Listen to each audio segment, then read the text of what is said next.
So the question is, what is tendonitis? How do we prevent it? And how do you treat it if you get it?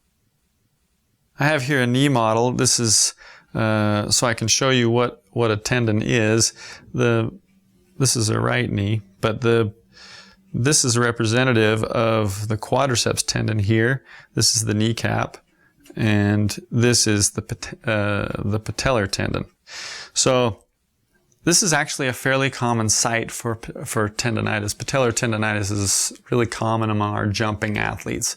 Basketball, runners, soccer, a lot of people can get tendonitis here right at this point because there's a lot of force that goes through it.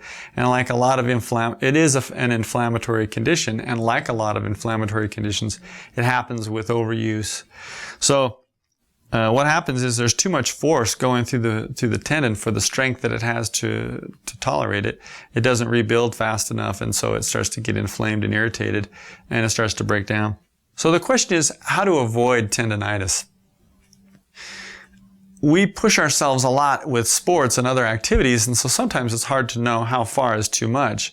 But really, that's the essence of avoiding tendonitis, is not pushing yourself too far. Again, difficult to determine most of the time. Oftentimes, high-impact activities with repetition can cause that problem. If you feel pain starting to come on as you're involved in a high repetition, high-impact activity, it's good to listen to your body so that you don't develop tendonitis. Now the question is, what do you do how do you treat it if you get tendonitis?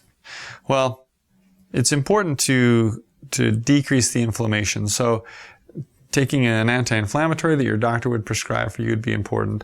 Ice is going to be helpful to kind of to cool that down a little bit. Stretching is important.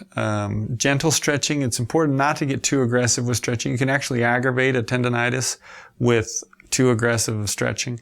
Stretches should always feel like a pull and not like pain.